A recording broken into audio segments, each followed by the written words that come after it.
सच कूट कूट कर भरा हुआ, अल्लाह ताला से ज़ात से डरने वाली, इस किस्म के जो अल्फाज होते हैं इश्तिहारों पे जो लगते हैं इलेक्शन के दिनों में, बेबाक, न डर, बहादुर, ये अल्फाज जब लिए जाए ना तो मेरे ज़हन में तो एक ही लेडी आती हैं और वो है मेरी और आपी सबकी फेवरेट फिरदौस आशिक अवान साहिबा।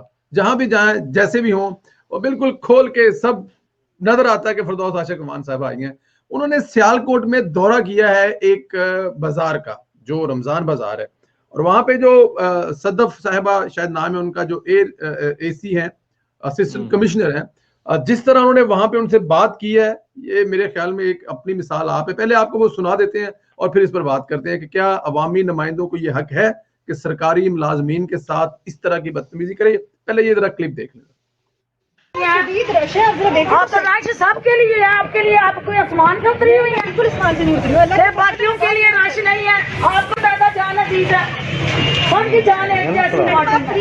आपकी हरकतें ही नहीं है ऐसी वाली। जिस आपको लगाया उससे पूछते हैं ये तरीका क्या नहीं है तुम्हारा? तुम वीआईपी ड्राइंग रूमों में बैठो जाके। साथ में उन्होंने गाली भी निकाली है कि जिस फलां ने आपको निकाला है ना उससे पूछना, लगाया उसको पूछना। सर ये रवैया सिर्फ पीटीआई, मैंने इससे पहले ऐसा नहीं देखा इस तरह की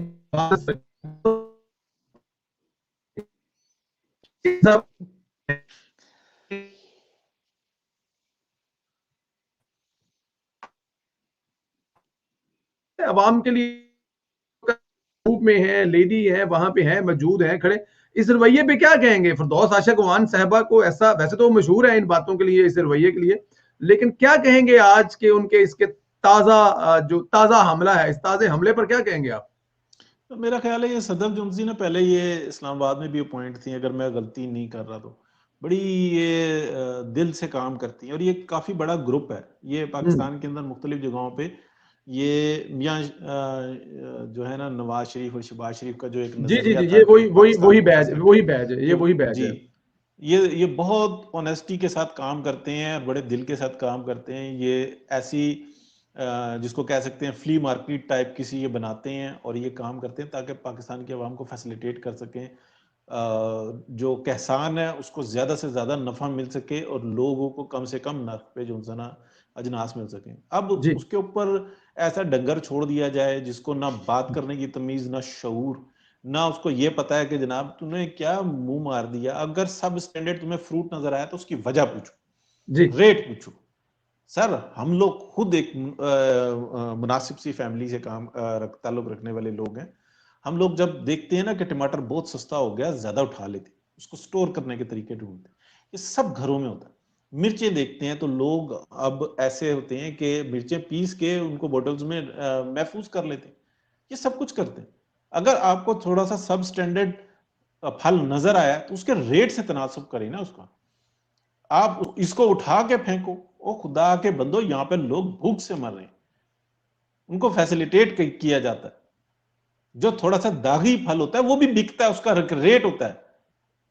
सर एक बंदा होता है वो 200 रुपए किलो आम खरीदता है, एक बंदा जो होता है ना वो 40-50 रुपए वाला ढूंढ रहा होता है, उसको थोड़ा सा सब स्टैंडर्ड मिल जाता है, वो ले लेता है, नरम भी ले लेता है।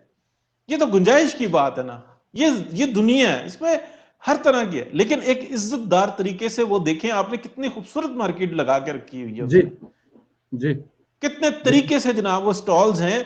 इससे ये ऐसे ही स्टॉल्स यहाँ पे हम कनाडा में देखते हैं, अमेरिका में देखते हैं, यूरोप में देखते हैं, ऐसे ही होते हैं। ओपन मार्केट ऐसी होती है।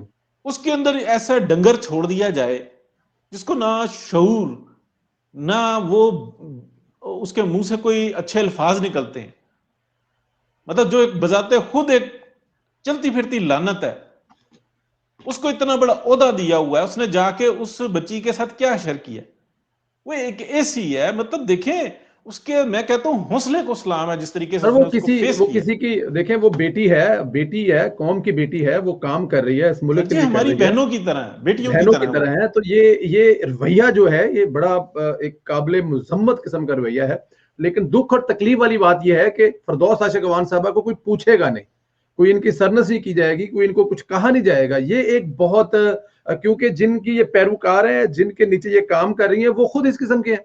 वो खुद प्रमोट करते हैं ऐसी चीजों को, वो बदतमीजी को लाइक करते हैं, जो ज्यादा जितना बदतमीज होता है वो उतना ही ज्यादा उसको रिगार्ड देते हैं, नहीं सर, एक और मैं आपको बात बताऊं, बड़ी माजरत आपके सवाल ही नहीं पैदा होता कि इसके खिलाफ मैक्सिमम जो इंसान है ये इसको इधर से उधर कर देंगे, इसके खिलाफ कोई नहीं एक्शन ले सकता, बिल्कुल महकमा नहीं लेने देगा, ये बड़े स्ट्रांग लोग हैं।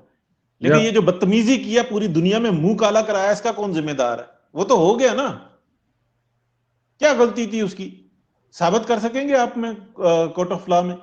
उन्होंने यही कहा ना कि मतलब कि एसओपीज हैं ये, आप लोगों के साथ इतने लोग हैं तो जरा थोड़ा सा वो करें, तो बस इस गल पे तक तू होंदी कौन मैनू कहने वाली कि मतलब कि मेरे नाल जड़े आए ने अगे पीछे, ये असल स्टोरी है उसके पीछे की, कि उसको बादशाह सलामत अगर वो महारानी, बल्कि महारानी अगर तशरीफ लाई है तो महारानी के साथ 15 20 50 बंदे होंगे तो उनको आप मना कैसे करते थे? अच्छा, वो सोनिया सदफ साहब नाम है उनका जी, शायद एसी साहबा का, तो ये उनका भी एक है। और सुबह शाम हम यहाँ पर होते हैं, ये कोई तरीका नहीं है, हम आराम से भी बात कर सकते हैं।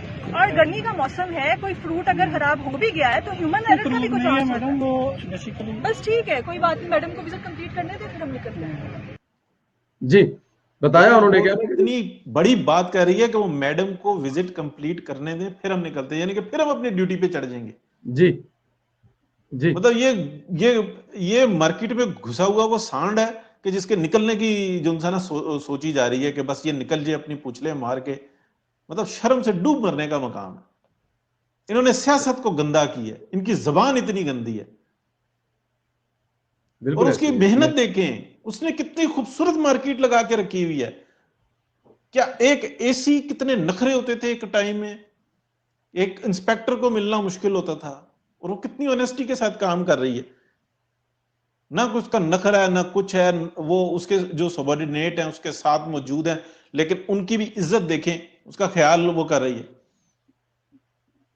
फिर आप ये देखें कि जो फैमिली, ये जो अपना मोबाइल बंद हो रहा है, तो उसने खुद मना कर दी कि नहीं इशू ना बने। बिल्कुल ठीक, लेकिन शुक्र है अल्लाह का कि उसका मौकफ सामने आया। जी जी, उसका तो ये तो देखना चाहिए ना कि यार ये हो क्या रहा है, ये किस जगह पे हम लोगों को पहुंचाया जा रहा है। आप मुझे ये बताएं कि घोड़ों की रेस में किसी गधे को आगे लगा दिया जाए तो घोड़ों का क्या बनेगा? बड़ी बड़ी सादा जी गल है, वो गधे ने सारे घोड़िया अगे लाया होएगा।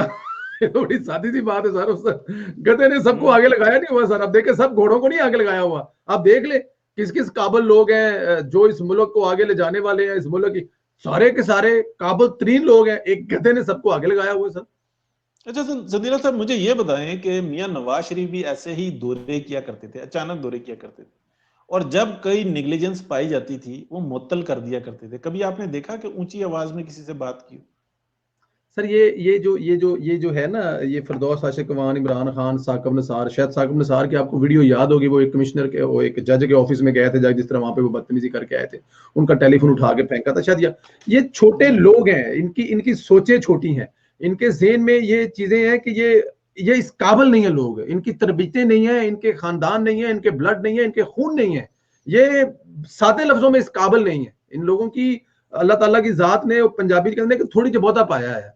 तो नवाज शरीफ साहब का मुवाजना किसे करना या शहबाज शरीफ से बोलना, शहबाज शरीफ साहब के बारे में यह है कि उनके प्रोटोकॉल पता ही नहीं होता था, गुजराले पहुंच जाती थी। मुझे वो अब्दुर्रहमान साहब बताते हैं कि सुबह 5 बजे काम, 24 घंटे शिफ्ट चलती थी, सुबह 5 बजे वो वहां पे गुजरावाले बगैर प्रोटोकॉल के पहुंचे होते थे। और उनका प्रोटोकॉल क्या, वो हेलीकॉप्टर में जा रहे में रास्ते में वो नजर आया उनको अपना आपका जो है वो भट्टा, उन्होंने हेलीकॉप्टर भट्टे पे उतार लिया। हाँ भाई, आप लोगों के साथ किस किस्म का काम हो रहा है, क्या हो रहा है?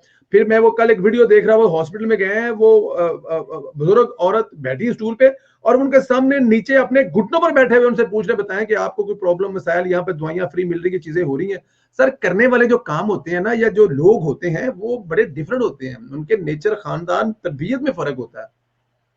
तो उनके साथ इन लोगों को, ये फिरदौस आशिक अवान या इमरान खान या साकिब निसार, ये इन लोगों को मिलाना मेरे ख्याल में ऐसा नहीं है। प्रोफेशनल लोग थे, उनको किसी की इज्जत, मियां शरीफ साहब कहते थे कि पुत्र अपने घर रोटी खान ली वाधू है, पैसे वाधी ने, इको चीज का ख्याल करना है कि मुल्क भुखा ना कोई, हर बंदे को रोटी मिलनी चाहिए। देखिए, जब ये सोच, ये थॉट होगी आपके बड़ों की कि इस मुल्क के अवाम को रोजी रोटी का बंदोबस्त सबसे पहला है, और होता भी ऐसे था। जब भी हुकूमत आती है मियां नवाज साहब, आप देखें इंडस्ट्री पे एक बूम आ जाता है, मार्केट पे एक बूम आ जाता है, मोटरवे, सड़कें, चीजें, सर इससे रोजगार पैदा होता है ना। आपकी सड़कें, पुल, मोटरवे बनेंगे तो रोजगार ही है ना।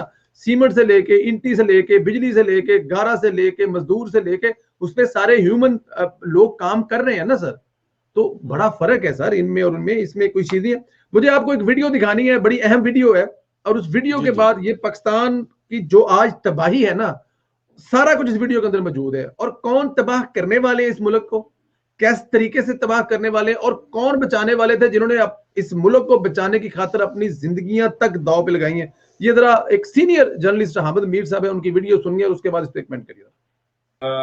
ये हमें समझने की जरूरत है कि ये मिड 70s में ये हिकमत अमली शुरू हुई थी, और ये हिकमत अमली जुल्फकार अली भुट्टो साहब ने शुरू की थी। जब पेशावर में पीपल्स पार्टी के रहनुमा हयात शेरपाव साहब जो है उनको एक बम धमाके में कत्ल किया गया, तो उसके बाद से जुल्फकार अली भुट्टो साहब की जो हुकूमत है, इसने गुलबदीन हिकमत यार, अहमद शाह